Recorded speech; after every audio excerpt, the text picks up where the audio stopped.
is an associate professor and program chair for the undergraduate and graduate criminology programs at Regis University. Born in Kuwait, growing up in New York, and later moving to North Carolina where he taught at various colleges and universities. Dr. Asfari brings a unique perspective to the criminology department. His research and publications are interdisciplinary and currently include journal articles, book chapters, edited and co-authored books on topics such as Muslims and police, Muslim assimilation, white supremacists, mass shooters, and conspiracism, as well as victimization and Islamophobia in the correctional institutions, among others. His latest co-authored books include Jews and Muslims in the White Supremacist Conspiratorial Imagination and Making Sense of Islamophobia Towards an Integrated Theory, as well as an edited volume titled Civility, Nonviolent Resistance, and the New Struggle for Social Justice. He is a frequent presenter at the American Society of Criminology and Concerned Philosophers for Peace, as well as an invited speaker at universities, community organizations, and as well as various media outlets. As well, for tomorrow's programming, please note that there are 3 separate events and require registration, as food will be ordered accordingly. We have an open community session at 10 a.m. Later in the evening, Dr. Amin will have 2 special sessions, one for the women at 5 p.m. and one for the young adults at 7:30 p.m. Please follow the link for more to register. And now, without further ado, please welcome Dr. Amin Asfari.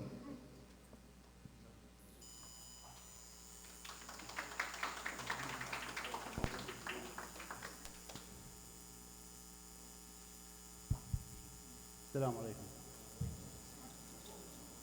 Assalamu alaikum. How are you? Can you hear me? It's good? Can you hear me? Good? Good? Alhamdulillah. Assalamu alaikum wa rahmatullahi wa barakatuh. Bismillah wa salatu wa salamu ala ashraf al-anbiya, Sayyidina Muhammad wa ala alihi wa sahbihi ajma'in. First of all, thank you to this fantastic institution. I appreciate our sister for inviting me and Brother Yazan for arranging this as well. By way of introduction, they gave a good bit of information about me, but let me tell you a little bit about my interest and where it comes from. So I'm an associate professor in the Department of Criminology. I'm the chair of the Department of Criminology as well. And you ask yourself, no doubt, a Muslim who's not an engineer or doctor. I came to criminology and specifically to study hate crimes, Islamophobia through an event that shaped my educational trajectory. How many of you here, by a show of hands, have heard of the Chapel Hill shootings, the Chapel Hill murders in 2015? In 2015, Liat Barakat, my cousin, was gunned down, his wife and her sister, by a white supremacist. He was a dental student at UNC Chapel Hill. At the time, I was finishing up my degree, and I was concerned with the court system and various other issues in the world of criminology. But I was intrigued by the idea of why people can hate others to the point of gunning them down, point blank range. So I began to study Islamophobia, and broadly speaking, I began to study prejudice, hate crimes. Why is it that people do this, right?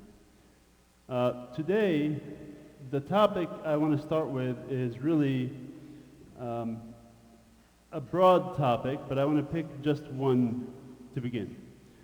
The topic this weekend is called Shattering Stereotypes, Empowering Muslims in the Face of Islamophobia, Navigating Assimilation, Strengthening Mental Health, and Embracing Collective Responsibility. There's a lot in that topic. I want to start with assimilation. I think because in order to understand how a person can kill someone by virtue of their faith, you have to understand what's happening with the Muslim community.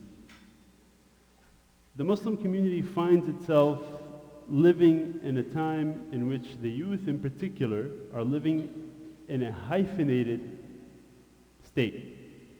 Meaning, are they Muslim or are they American?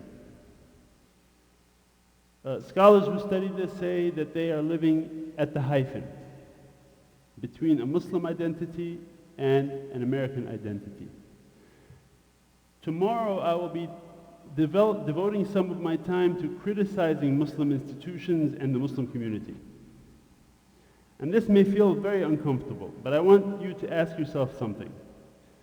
When someone criticizes something that makes you uncomfortable, you have to look deep inside and say, what is it about this particular conviction of mine that rubbed me the wrong way? Why am I feeling so uncomfortable?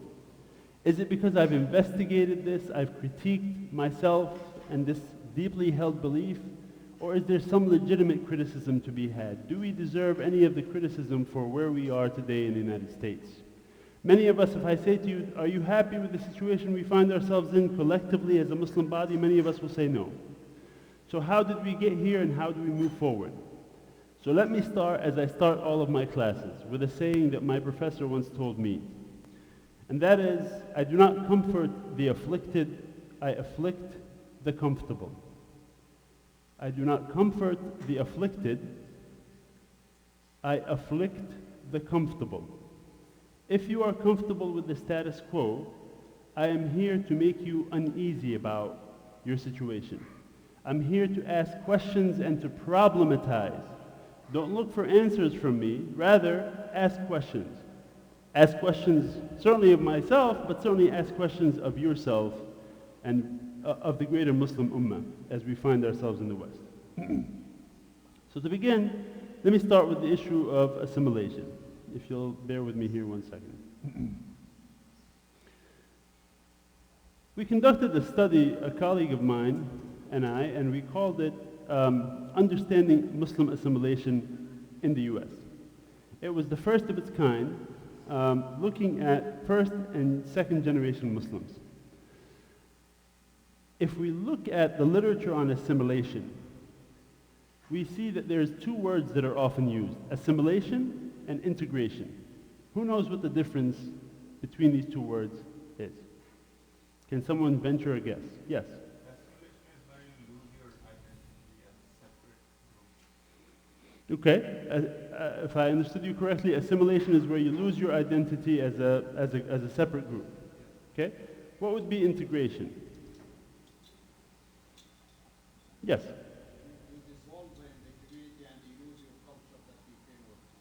You don't lose it. Did you say lose it?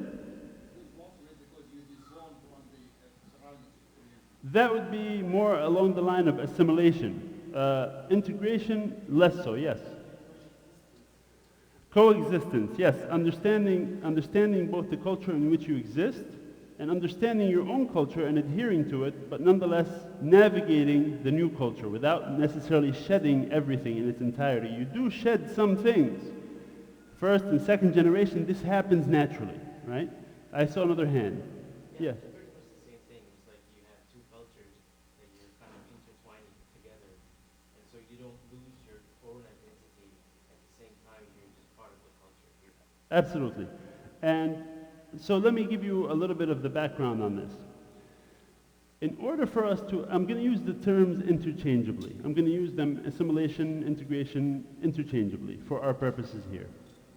What we did is we asked college students a series of questions. We sat down with them and asked them a series of questions about their conditions, about how they navigate, marriage relationships, how they navigate living as second-generation Muslim Americans in the US, how they navigate Islamophobia, these kinds of things. How do they deal with members of their own group and members of the broader community? We asked the same question of first-generation Muslims as well, immigrant Muslims in the southeastern part of the United States. We found some really interesting findings. We find that Muslims are assimilating downward.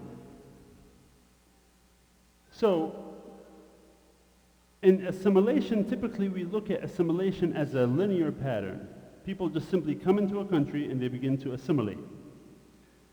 Scholars have come up with something called segmented assimilation, meaning you can assimilate upward or you can assimilate downward. Meaning, if you assimilate upward socioeconomically.